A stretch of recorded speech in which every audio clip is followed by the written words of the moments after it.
खैर मकदम है आप सभी का प्राइम डिबेट में। आपके साथ मैं हूं समीर अब्बास। बिहार एनडीए में सीटों का बंटवारा हो गया है। यह खबर रह रहकर बार बार आती है, लेकिन बार बार इसकी कॉन्फर्मेशन नहीं हो पाती। इस बार तो बिहार की 40 सीटों का ब्रेकअप भी सामने आ गया। बीजेपी को 17, जेडीयू को 16, पासवान की एलजेपी को 5 और कुशवाहा की आरएलएसपी को 2।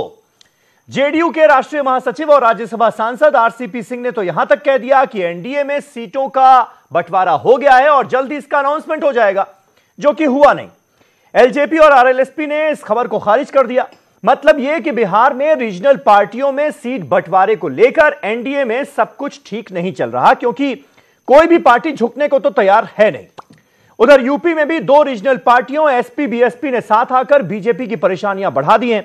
नतीजतन बीजेपी संघ की लखनऊ में 6 घंटे तक चली मैराथन बैठक में सरकार, संघ और संगठन के बीच हिंदुत्व और राम मंदिर पर फोकस करने को लेकर बात हुई। तो क्या यह माना जाए कि रीजनल पार्टियों के नाम रहेगा इस बार 2019 का लोकसभा चुनाव? यही हमारा आज का सवाल। तमाम खास मेहमानों से करेंगे बात, लेकिन पहले यह रिपोर्ट।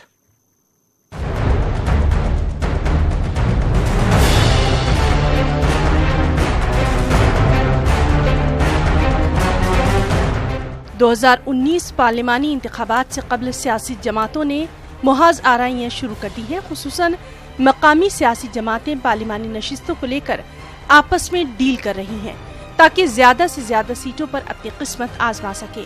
वहीं मिशन 2019 के लिए सियासी मुद्दे भी तलाश किए जा रहे हैं, जहां मकामी पार्टियां रियासती सतह के मसाइल को मुद्दा बना रही हैं। वहीं बीजेपी हस्बे रिवायत राम मंदिर तामीर की सियासत में सरगर्म है, क्योंकि यूपी में कानूनी नज़्म-ओ-नस्क और गंगा सफाई जैसे अहम मसले हल नहीं हो सके हैं। वाज़ेह है कि मिशन 2019 के लिए लखनऊ में 6 घंटों में लाए अमल तैयार किया गया। मीटिंग में आरएसएस, बीजेपी और वीएचपी वगैरह समेत सभी अहम शख्सियात ने शिरकत की। इस मौके पर बीजेपी सदर अमित शाह और यूपी के वज़ीर आला योगी आदित्यनाथ भी मौजूद रहे। मीटिंग में आरएसएस ने राम मंदिर तामीर और हिंदुत्व के मुद्दे को 2019 के लिए अहम करार दिया और राम मंदिर तामीर पर तवज्जो मरकूज करने की हिदायत जारी की है। राम मंदिर की चर्चा आज राम मंदिर की चर्चा इसमें नहीं हुई थी। आज चुनाव को लेकर के कोई चर्चा नहीं। जहां तक सवाल है संघ का और बीजेपी का, जब भगवान राम का नाम बहुत ज्यादा लिया जाने लगे तो समझ लीजिएगा कि चुनाव आ गए। उधर मिशन 2019 के लिए उत्तर प्रदेश और बिहार में भी जबरदस्त घमासान जारी है। उत्तर प्रदेश में बीजेपी की कुल 70 पार्लिमानी नशिस्तें हैं और बिहार में 40 पार्लिमानी सीटें हैं। बिहार में बीजेपी और जेडीयू का इत्तेहाद बरकरार रहेगा, लेकिन दीगर इत्तेहादी पार्टियों के साथ सीटों की तकसीम पर तजुब्जुब की सूरत हाल बनी हुई है। उत्तर प्रदेश में बीएसपी और एसपी इत्तेहाद को बुरी नजर लगने का खदशा है। इन दोनों जमातों का इत्तेहाद मिशन 2019 में काफी अहम किरदार अदा कर सकता है। 2014 में लोजपा को 7 सीट मिला था। उस समय जो लोजपा का ग्राफ था और आज जो लोजपा का ग्राफ है, पार्टी का भी ग्राफ है और हमारे पार्टी लीडर का भी ग्राफ है, उससे ऊपर है, नीचे नहीं है। हमको 7 के अलावा और सीट चाहिए। लोजपा 7 से नीचे नहीं जाएगी, किसी भी कीमत पे 7 से नीचे नहीं जाएगी। इस संबंध में भी हमारी पार्टी का शुरू से ये क्लियर कट स्टैंड रहा है कि हमारी पार्टी किसी भी पार्टी के साथ किसी भी चुनाव में तभी कोई चुनावी समझौता व गठबंधन आदि करेगी जब हमारी पार्टी को समझौते व गठबंधन में सम्मानजनक सीटें मिलती हैं। कांग्रेस पार्टी को बड़ा दिल करना चाहिए और तमाम दल जो एक सोच के हैं उनको अपने साथ लेकर के लड़ना चाहिए। देखना अहम है कि इलेक्शन 2019 में इलाकाई सियासी जमातें किरदार क्या अदा करती हैं। कांग्रेस की वापसी मुमकिन होती है या फिर बीजेपी का ही दबदबा कायम रहता है। यूं हिज़्ब इख्तिलाफ बीजेपी का मुहासरा करने के लिए मुत्तहिद नजर आ रहा है और बीजेपी की छवि को हिंदुत्व और राम मंदिर पर सियासत करने वाली जमात बताने की कोशिशों में मसरूफ है। देखना होगा कि क्या अवाम भी हिज़्ब इख्तिलाफ के साथ है। Bureau report, news 18 Urdu. तो रीजनल पार्टियों के नाम रहेगा क्या 2019? यह है हमारा आज का सवाल। तमाम खास मेहमान हमारे साथ जुड़ चुके हैं। इस डिबेट को आगे बढ़ाने के लिए तरुण चुग साहब हमारे साथ मौजूद हैं, नेशनल सेक्रेटरी हैं भारतीय जनता पार्टी के। सरवत फातिमा हमारे साथ हैं, कांग्रेस पार्टी की नेशनल स्पोक्सपर्सन है। हमारे साथ हफीज गांधी साहब मौजूद हैं, जो कि नेशनल स्पोक्सपर्सन है समाजवादी पार्टी के। प्रोफेसर सुबोध कुमार हमारे साथ मौजूद हैं, जो कि आरएलएसपी यानी उपेंद्र कुशवाहा साहब की पार्टी एनडीए की पार्टनर है, उसके नेशनल स्पोक्सपर्सन है। सुहेली मेहता हमारे साथ मौजूद है, सीधे पटना से वो जुड़ रही हैं हमारे साथ, जेडीयू की स्पोक्सपर्सन है। और यासिर जिलानी आज हमारे साथ मौजूद हैं इस डिबेट में संघ का, आरएसएस का पक्ष रखने के लिए। लेकिन पहला सवाल तरुण चुग साहब आपसे, क्या आपको लगता है कि 2014 और 2019 में बहुत बड़ा फर्क है? 2014 में जिस तरह की लहर देखी जा रही थी, आप क्या ईमानदारी से यह बात मानेंगे कि 2019 में वो बात तो नहीं है? और यही वजह है कि रीजनल पार्टीज आगे आकर दम भर रही हैं और अपना हक मांग रही हैं। बिहार में लगातार हम यह देख रहे हैं कि जेडीयू इस बात पर अड़ी हुई है कि जितनी सीटें बीजेपी लड़ेगी उतनी ही सीटें हम भी लड़ेंगे। क्या इसका रीजन यही है और अभी तक सीटों का बंटवारा नहीं हो पा रहा है वहां पर? ऐसे आप बिल्कुल सही कह रहे हैं। 2014 और 2019 में बहुत फर्क है। 2019 में हम 2014 से ज्यादा मजबूत हैं, और खास तौर पर जिस प्रांत की आप बात कर रहे हैं, हमने बिहार में उस समय आमने सामने नीतीश जी के सामने हमने चुनाव लड़ा था।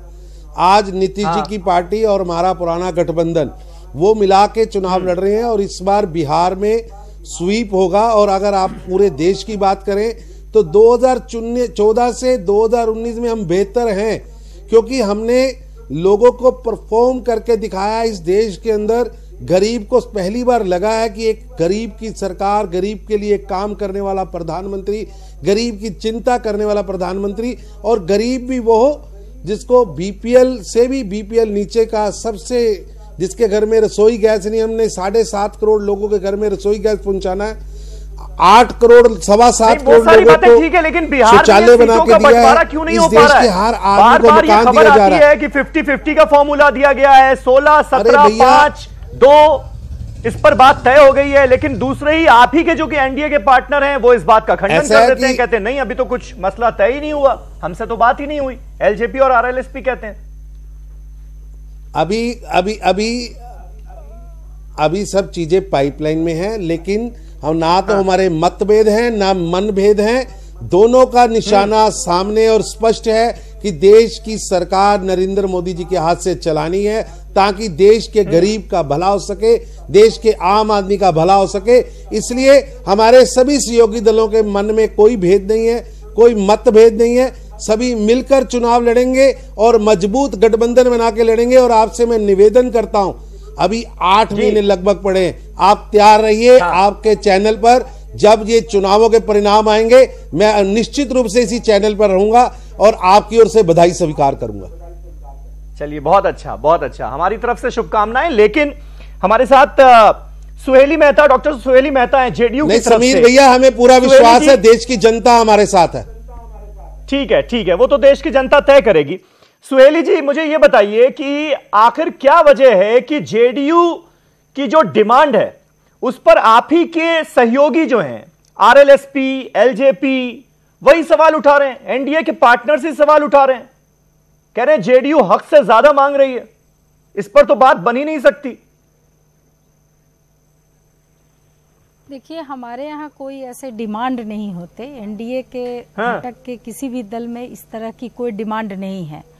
अब जो सभी पार्टी के, जो घटक दल के सभी पार्टी हैं, सभी के शीर्ष नेता आपस में बात करते हैं और सभी को अपनी अपनी बात रखने का हक है। जो भी लोग कह रहे हैं, जो बड़े नेता हर पार्टी के कह रहे हैं, सब अपने मन की बात कह रहे हैं, उन्हें क्या चाहिए नहीं चाहिए। हमने कभी कोई डिमांड नहीं रखी। ये 50-50 का फॉर्मूला बार-बार प्लान क्यों किया जा रहा है जेडीयू की तरफ से? डॉक्टर सुहेली जी, ये सवाल है। देखिए, आपसे किसी ने कहा क्या?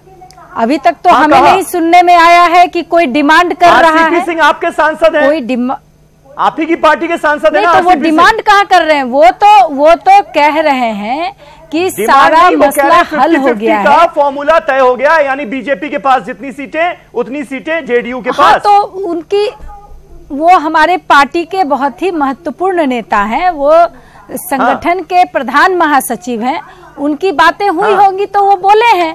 तो इसमें कहाँ किसी तरह की बात हो रही है? नहीं, तो वही हम कह रहे हैं कि इस तरह की ये डिमांड नहीं हुआ, वो कह रहे हैं, वही हमारा ये कहना है कि हम डिमांड नहीं करते हैं, मामला तय हुआ है वो बात वहां पर कर रहे हैं।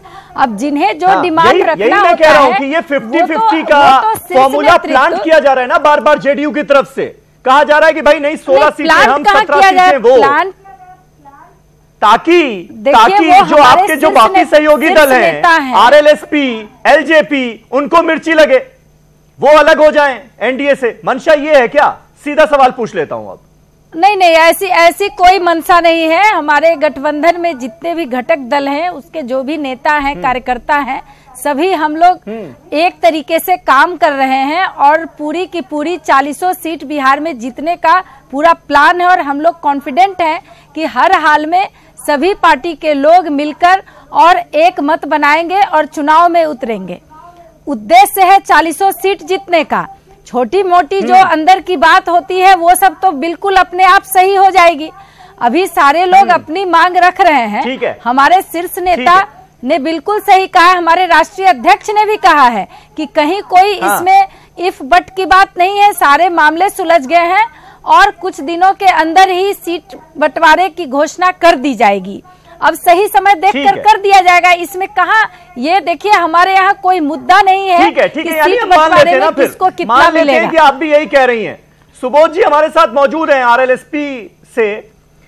सुबोध जी, कुल मिलाकर एनडीए में सीटों का बंटवारा तय हो गया है, जल्दी इसका अनाउंसमेंट हो जाएगा, 50-50 के फॉर्मूले पर बात हो गई है, यही तो कह रहे थे आरसीपी सिंह साहब। यानी इसको तय माना जाए ना फिर? ये देखिए समीर भाई, सबसे पहले बात तो ये है कि सीटों का बंटवारा हो गया है। ये न्यूज नहीं है, ये एक व्यूज है, किसी के द्वारा प्लांटेड व्यूज है।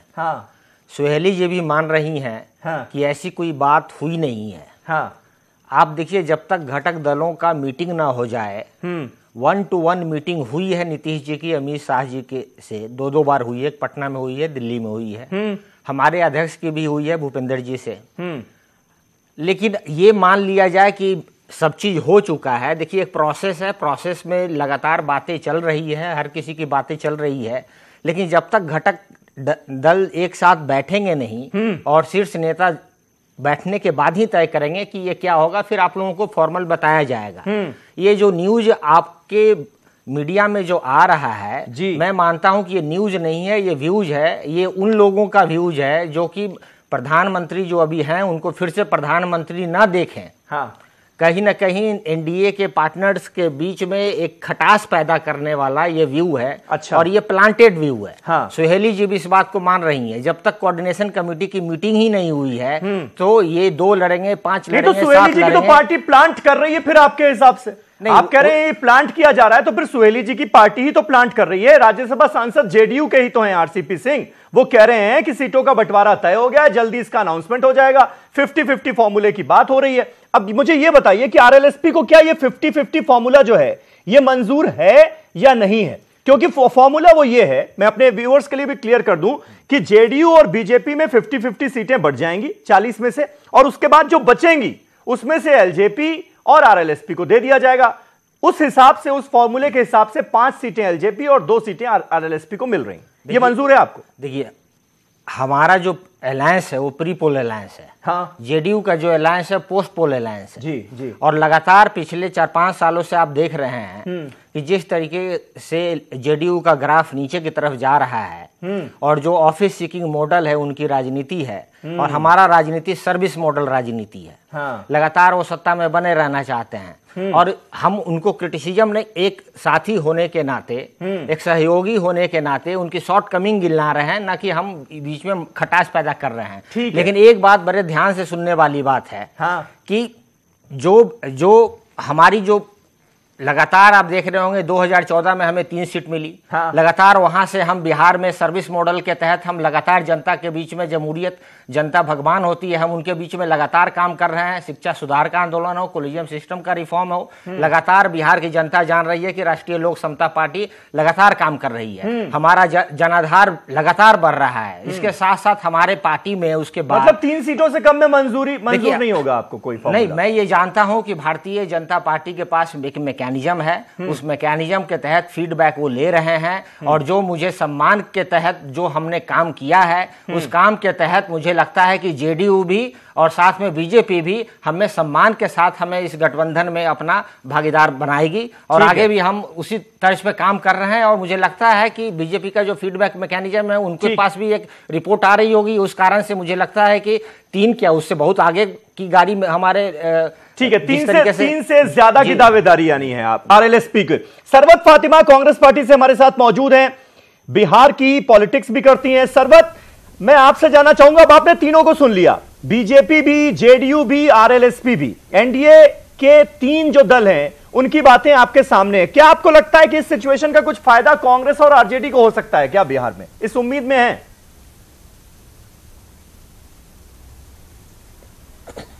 समीर, इसकी बात तो बाद में करेंगे कि इसका फायदा हमें मिलेगा या नहीं, लेकिन फिलहाल बिहार की जनता और बिहार का लॉ एंड ऑर्डर वेंटिलेटर पे जरूर है।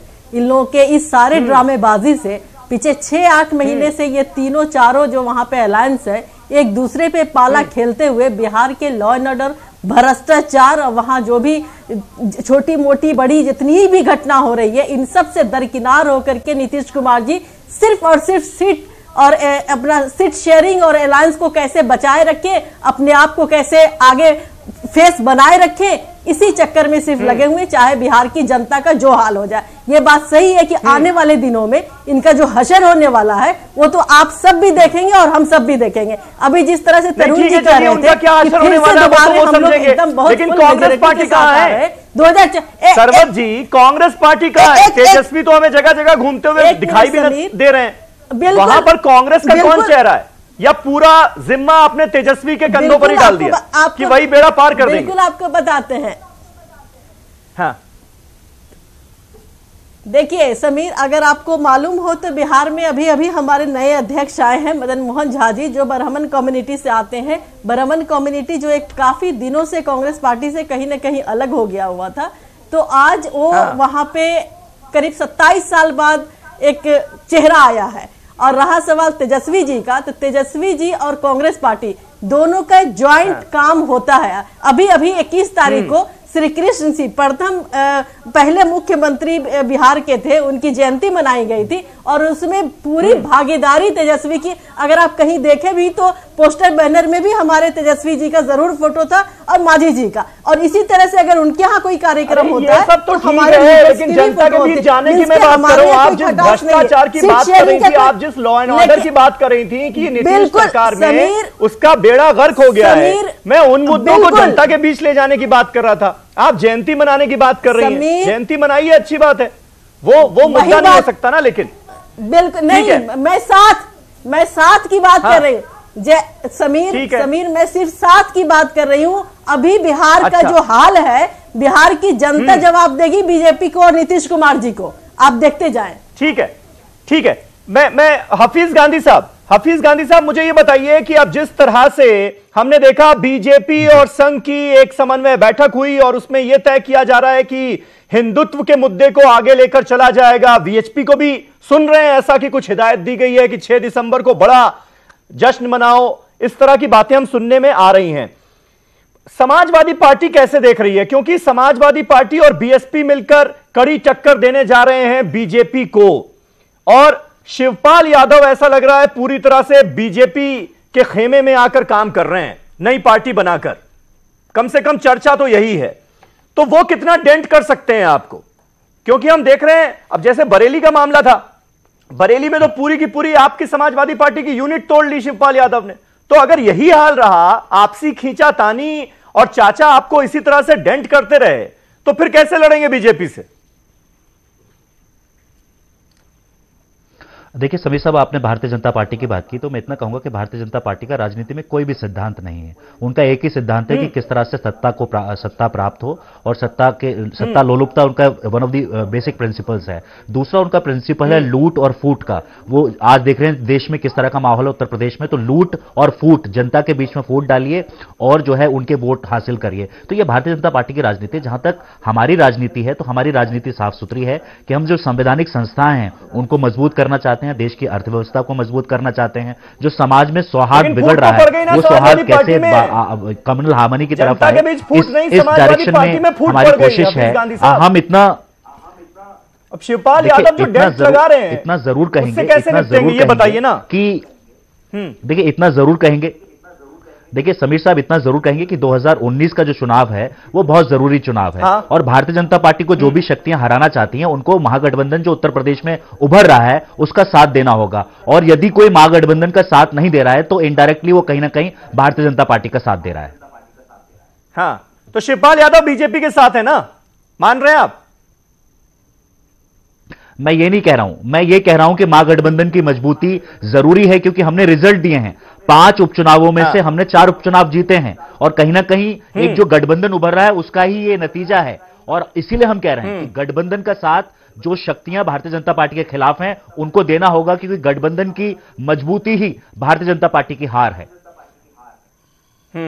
ठीक है यासिर जिलानी, अब मैं आपके पास आता हूं, क्योंकि संघ की चर्चा बहुत हुई। यूपी में जिस तरह से बैठक हुई, मैराथन बैठक जिसे कहा गया 6 घंटे की, और उसके बाद कहा यह जा रहा है कि संघ ने अल्टीमेटम दे दिया है, देखिए आपको 2019 में दोबारा सत्ता में आना है तो राम मंदिर बनाना होगा।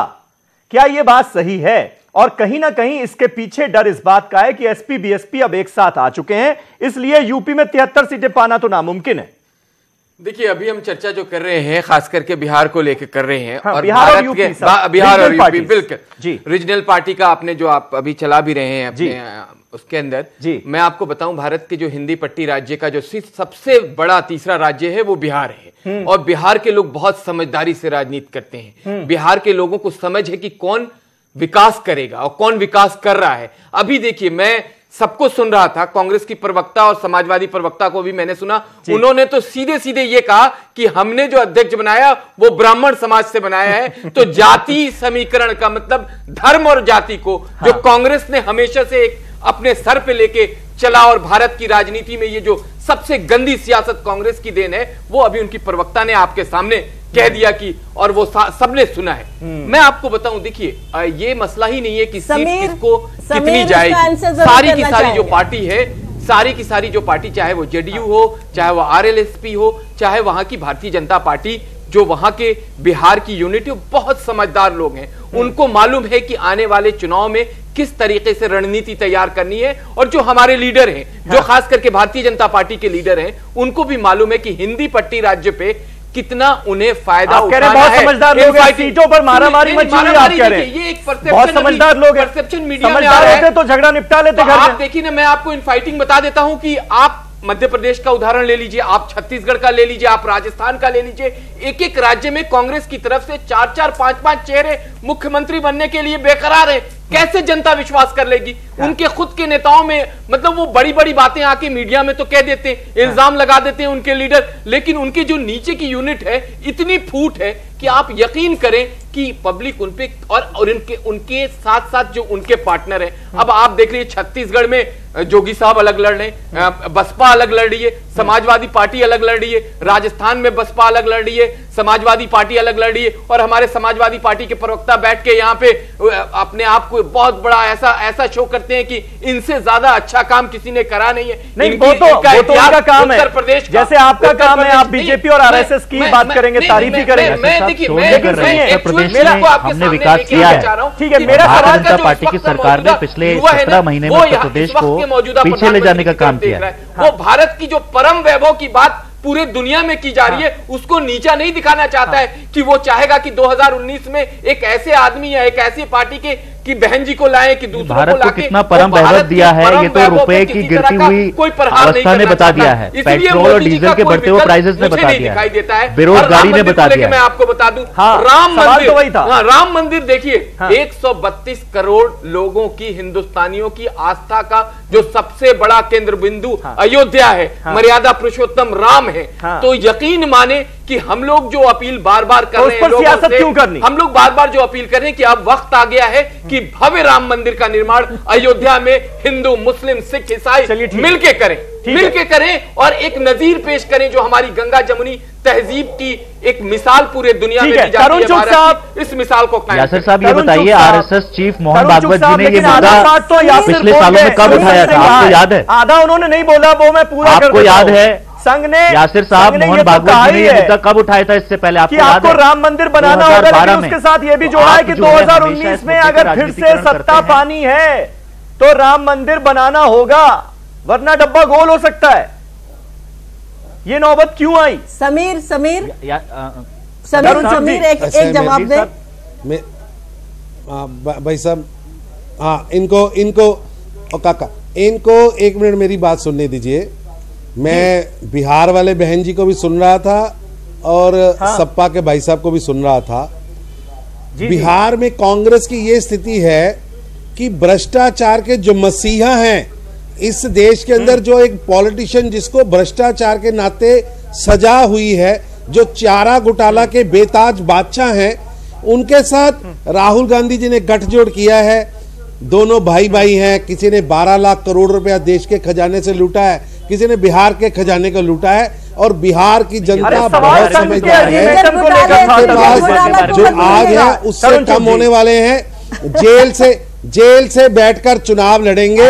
और मेरी बात सुनिए, आपने तीनों बातों का आपका जवाब दूंगा। आपने कहा यूपी के अंदर गवर्नमेंट की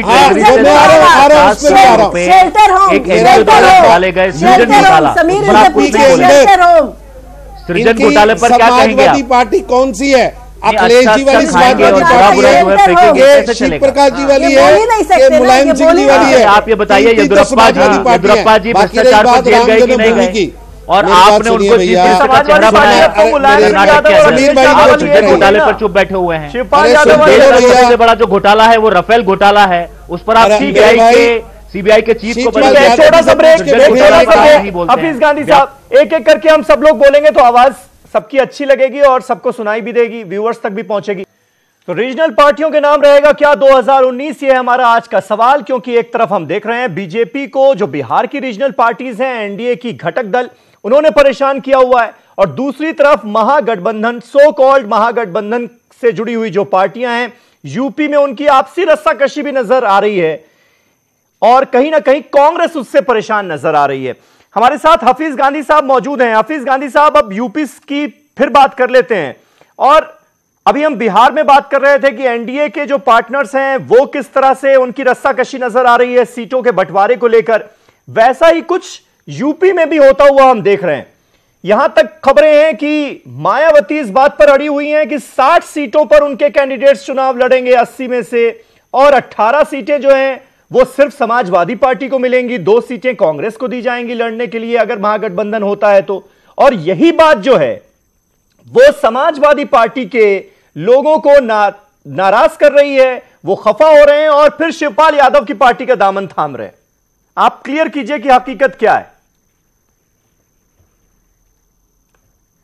देखिए, मैं समझता हूं कहीं ना कहीं ये मीडिया रिपोर्ट्स हैं। आप ये देखिए, बहन जी का वक्तव्य देखिए, उन्होंने क्या कहा। उन्होंने कहा सम्मानजनक सीटें चाहिए। तो हर पॉलिटिकल पार्टी चाहती है कि उसको सम्मानजनक सीटें मिले, और इसमें कोई बुराई भी नहीं है, क्योंकि हर पॉलिटिकल पार्टी अपने को विस्तार करना चाहती है, अपने को एक्सपेंड करना चाहती है, और ये सही बात है। समाजवादी पार्टी के नेता के मुंह से कब हम सुनेंगे कि हमें सम्मानजनक सीटें चाहिए? यादव जी ने 18 सीटें दे रही है, वो 60 सीटें दे रहे हैं। देखिए, हमारा जो लक्ष्य है, देखिए हमारा लक्ष्य है वो भारतीय जनता पार्टी को 2019 में सत्ता से बेदखल करना है, क्योंकि जिस तरह से देश का नुकसान भारतीय जनता पार्टी ने किया है उसके लिए हम कोई भी कुर्बानी दे सकते हैं। माननीय अखिलेश यादव जी ने बार बार कहा है कुर्बानी दे देंगे, 7 सीटों पर लड़ने की इजाजत दे देंगे, बीएसपी को 7 सीटें दे देंगे। उत्तर प्रदेश के अंदर महागठबंधन उभरे और 2019 के अंदर भारतीय जनता पार्टी को और उसके सहयोगी दलों को टक्कर दी जा सके।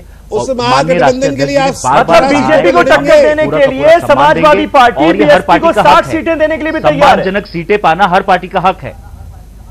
हाँ तो सम्मानजनक है उनके लिए, दे देंगे। क्लियर करिए कि आप 60 सीटें देंगे बीएसपी को। अपने स्तर पर लोग अटकलें लगा रहे हैं, अपने स्तर पर लोग अटकलें लगा रहे हैं। ये हमारी रणनीति का हिस्सा है कि हम इस बार कोई भी चीज बताने वाले नहीं है कि भारतीय जनता पार्टी से मुझे ये क्लियर कीजिए कि ये हमारी रणनीति का हिस्सा है। सरेंडर क्यों कर दिया है आप लोगों ने बीएसपी के आगे?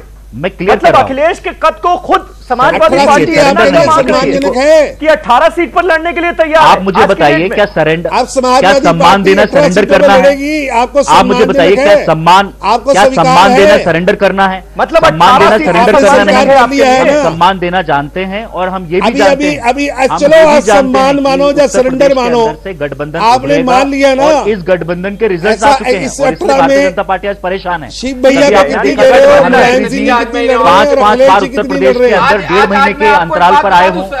बनारस के अंदर पुल गिर गया, प्रधानमंत्री जी बहुत दिनों बाद वापस आए, लेकिन आज गठबंधन उत्तर प्रदेश का दौरा बार बार कर रहे हैं।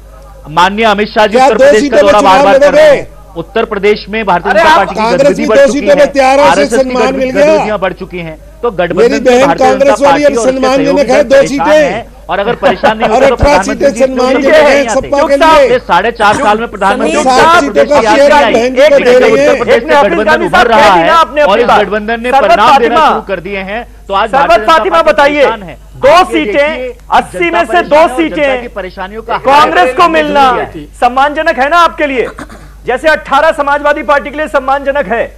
देखिए मैं इस पर अभी कोई वक्तव्य नहीं दूंगा, लेकिन इतना जरूर कहूं समीर 2014 में भ्रष्टाचार, महंगाई, बेरोजगारी, 15 लाख और काला धन, इस बिना पे ये सरकार आई थी। और पीछे 4.5 साल में गिरता रुपया, बढ़ता जीडीपी, गैस, डीजल, पेट्रोल और जिस तरह से घोटालों का लगातार अंबार लगा है, अभी राफेल, नोटबंदी, इन सब चीजों से पार पाने के लिए ये सिर्फ और सिर्फ इस तरह का लालू यादव की गोद में माहौल पैदा कर रहे हैं।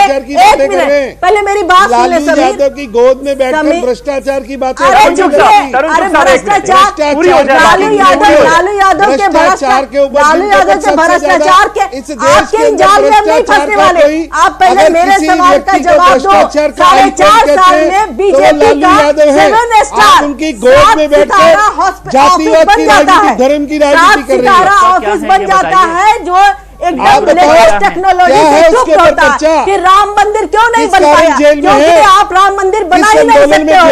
आपने अभी बात की गंगा जमुनी तहजीब सिर्फ और सिर्फ कांग्रेस पार्टी आगे लेके जा सकती है। किस गरीब की लड़ाई लड़ते जेल में गए हैं, गंगा जमुनी किन गरीबों को मुद्दा लड़ते जेल में गए हैं?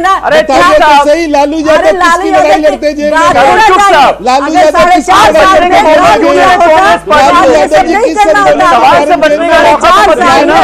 जेल में सवाल पूछा गया उसका जवाब दे दीजिए। 2 सीटें आंदोलन के कारण जेल में है उनको। अरे भाई चुप साहब, राफेल में डसॉल्ट से डील दिलवाते हैं। लालू यादव जी किस कारण जेल में है? येदियुरप्पा भ्रष्टाचार के आरोप में कितने गरीबों का फायदा हुआ? सृजन घोटाले में कितने गरीबों का फायदा हुआ? व्यापम का घोटाला हुआ, मायावती के सामने सरेंडर क्यों कर दिया कांग्रेस पार्टी और समाजवादी पार्टी ने? पंजाब नेशनल बैंक का घोटाला हुआ, कितनी सीटें जीत ली 2014 में लोकसभा चुनाव में?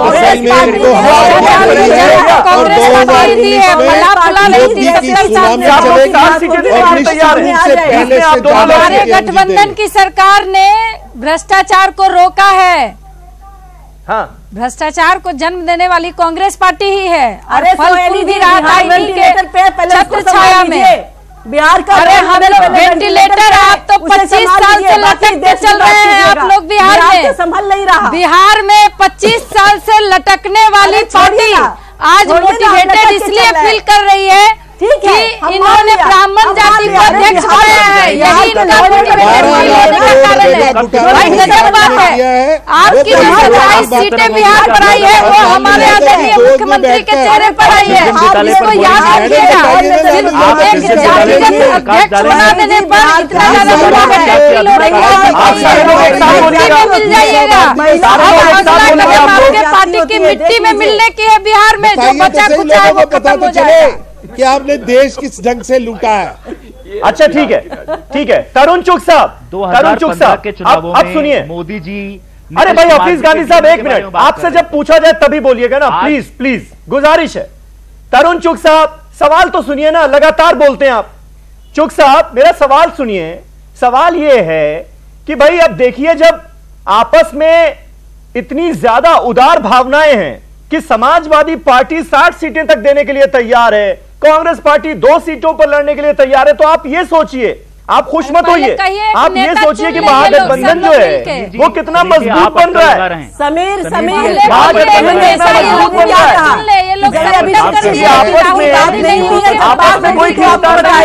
सामने नहीं आया। जो बड़ी पार्टियां हैं वो भी झुकने के लिए तैयार है रीजनल पार्टी के सामने, तो आपके सामने तो दिक्कत होगी ना। फिर तो ऐसे में सिर्फ राम मंदिर ही याद आएगा। बताइए, महागठबंधन कहीं भी नहीं है। महागठबंधन एक काल्पनिक सौदा है, एक सौदा है जो कोई सिरे नहीं चढ़ेगा। ना तो मायावती जी सपा के साथ जाने वाली है, ना लालू जी और सपा मिलने वाली है, ना मायावती और ममता जी, ना नेता है, ना इनके पास कोई अभिनेता है, ना नीति है, ना नियत है। इसलिए महागठबंधन कहीं नहीं है, ये केवल कुछ नेताओं के दिमाग में है। और 2019 में नरेंद्र मोदी की सुनामी चलेगी, ये सारे महाशाह गठबंधन उसमें बह जाएंगे और भारतीय जनता पार्टी का गठबंधन उससे ज्यादा सीटें जीतकर मिल जाएगी। समीर मतलब ब्रांड मोदी को अरे भैया, देश के अंदर गरीब की चिंता करने वाले की सुनामी चलेगी, गरीब के लिए काम करने वाले मोदी की सुनामी चलेगी, गरीब के लिए लड़ने वाले मोदी की सुनामी चलेगी। ठीक है, ठीक है, ठीक है। गरीब के लिए काम करने वाले नेता आगे आएंगे, गरीब का पैसा खाने वाले, चारा खाने वाले, 12 लाख करोड़ की चोरी करने वाले आगे नहीं आएंगे। और यही वजह है कि बीजेपी बहुत ज्यादा झुकने के लिए तैयार नहीं है। छोटे छोटे दल जो उसके साथ हैं उनके सामने झुक जाएगी, उनकी बातें मानी जाएंगी, जिसमें एक आरएलएसपी भी है। ऐसी उम्मीद नजर नहीं आती। क्या आपको लगता है कि ये एक बड़ी वजह है, क्योंकि ब्रांड मोदी तो उनके पास है? देखिए, आपको जब देश आजाद हुआ उसके बाद 4 लोकसभा लगातार 4 लोकसभा इलेक्शन में जिस तरह से कांग्रेस एक मोनोलिथिक पार्टी थी, कांग्रेस एक सिस्टम था, और जिस तरीके से कांग्रेस का बिखराव हुआ, बिखराव क्यों हुआ? बिखराव इसलिए हुआ कि जो संविधान के निर्माता थे वो सामाजिक क्रांति और प्रजातंत्र और यूनिटी इन डाइवर्सिटी को लेकर एक नया भारत बनाना चाहते थे। पिछले पंक्ति के लोगों को भागीदारी देना चाहते थे, लेकिन ये भागीदारी मिल नहीं पाई, जिस कारण से आप देखते हैं कि कांग्रेस भी टूटी और लगातार रीजनल पार्टीज का उभार हुआ। और तब से 1984 या उससे पहले से भी हम देखते हैं कि जो नेशनल पार्टीज है उसका वोट परसेंटेज लगातार कम रहा है। जैसा कि 1984 में देखिए, कांग्रेस को 48% वोट आई थी और 8% या 10% वोट बाकी नेशनल पार्टीज को आई थी, तो लगभग वो 58% वोट था। आज के दिन में 2014 के भी इलेक्शन में आप देखिएगा तो रीजनल पार्टीज का लगभग 50% वोट है। और ये 15वां लोकसभा भी आप देखिएगा तो लगभग 50% वोट रीजनल पार्टीज का है। इससे ये दर्शाता है कि रीजनल पार्टीज का उभार हुआ है और नेशनल पार्टीज कम हुई है। 2019 के इलेक्शन में भी यही आपको दिखने को मिलेगा। जिस तरीके से हमारे आदरणीय प्रधानमंत्री का नो डाउट जो उनका मिशन है सबका साथ सबका विकास, वो जिस तरीके से वो लेकर चल रहे हैं, तो वो बट नेचुरल है कि वो हमारा फलदायक जो सबका साथ सबका विकास है वो हमें फल देगा। क्योंकि जमहूरियत में जनता भगवान है और हम लोग जनता के साथ हम हमेशा लगातार काम कर रहे हैं, तो हमें फल देगा। लेकिन जो रीजनल पार्टी जब आप लोगों को सीटें कम मिलेंगी लड़ने के लिए, तो फिर कैसे क्या होगा? नहीं, जैसा कि मैंने आपको बोला कि 50% वोट परसेंटेज अभी भी रीजनल पार्टीज के साथ है। और बीजेपी भी ये जानती है कि और जो बड़े घटक दल है ये जानते हैं, और वो भी उनका भी एक मैकेनिज्म होता है कि हमें लगता है कि सम्मानजनक सीटें जो जितना जनता के साथ है, जो अपने भगवान के साथ जो दिख रहा है, उसको एक सम्मानजनक सीटें बीजेपी देगी, ये हमारा ये मानना है। और तभी जाकर 2019 का जो बैटल आप दिखा रहे हैं वो हमारे पक्ष में होगा, और जो अभी के प्रधानमंत्री हैं फिर से प्रधानमंत्री बनेंगे। हाँ ठीक है। सुहेली मेहता जी, ये आइडिया आपको समझ में आता है, और यूपी से सीख लेने के लिए आप कुछ तैयार हैं क्या? जेडीयू क्या यूपी से कुछ सीख लेगी? जिस तरह से समाजवादी पार्टी के अखिलेश यादव इतना बड़ा दिल दिखा रहे हैं मायावती के लिए, कांग्रेस पार्टी झुकने के लिए तैयार है, क्या जेडीयू को दिख रही हैं ये सारी बातें कि कैसे मजबूत गठबंधन बनाया जाता है? हमको किसी से सीख लेने की जरूरत नहीं है। समीर भैया उनसे भी पूछ लो, 18 लेने को तैयार भी हैं। उदाहरण है, और जिस तरह से जीरो माइनस से लेकर और प्लस तक जो विकास हुआ है बिहार में, हम उस बल पर बात करते हैं। हम और दूसरे रीजनल पार्टी के तरह गफलत में नहीं रहते हैं कि रीजनल पार्टी की ऐसे ही 50% वोट हो जाते हैं। हमारे वोट बिहार में इसलिए हैं कि हमारे मुख्यमंत्री ने, उनके नेतृत्व में बिहार में विकास हुआ है, बेटियां पढ़ने लगी हैं, महिलाएं सशक्त हुई हैं, बाद बाकी जितने भी विकास हुए हैं, रोड बने हैं, बिजली यहाँ ज्यादा से ज्यादा आई है। बेटियां स्कूल ड्रॉप करने लगी हैं। ये इनको नहीं समझ में आएगा, कांग्रेस को ये नहीं समझ में आएगा। इस बात को बता दीजिए, 70 साल की सत्ता ने बिहार को कहां पहुंचा दिया था, शायद इनको याद नहीं है, शायद इनको याद नहीं है। आज अगर मुझे एक सीधे सवाल का जवाब दे दीजिए। सुहेली जी, नीतीश जी के चेहरे पर ही आए हैं, तो ये कुछ ज्यादा ही नीतीश जी का चेहरा, ठीक है, ठीक है, बलशाली हो गए हैं। ठीक है सुहेली जी, मुझे एक सवाल का जवाब दीजिए। जब 6 सांसद एलजेपी के जीत के आए 2014 में और 3 सांसद जीत के आए आरएलएसपी के, तो फिर आप एलजेपी को 5 सीटें और 2 सीटें आरएलएसपी को लड़ने के लिए कैसे दे सकती हैं? ये तो लॉजिकल बात है ना भाई। हम कहां दे रहे हैं, हम कहां दे रहे हैं? जो इस गठबंधन तो हुए ना कि बीजेपी और बीजेपी के साथ आप 50-50 सीटें बांट लेंगी, उसके बाद जो बचेगा वो इन लोगों को मिलेगा, तो ये नाइंसाफी नहीं है क्या? देखिए हम ये कह रहे हैं कि अगर भारतीय जनता पार्टी से हमारी पार्टी की बात हुई है, समझौता हुआ है, तो हमारे काम के आधार पर हुआ है। इसलिए जिनको जितनी सीटें मांगनी है, जो करना है, अपना भारतीय जनता पार्टी से मांगे। हम लोग इसमें कहीं नहीं है। हम बिहार का विकास किए हैं, और बिहार में जो भी चुनाव जीतेगा वह नीतीश कुमार जी के चेहरे पर जीतेगा।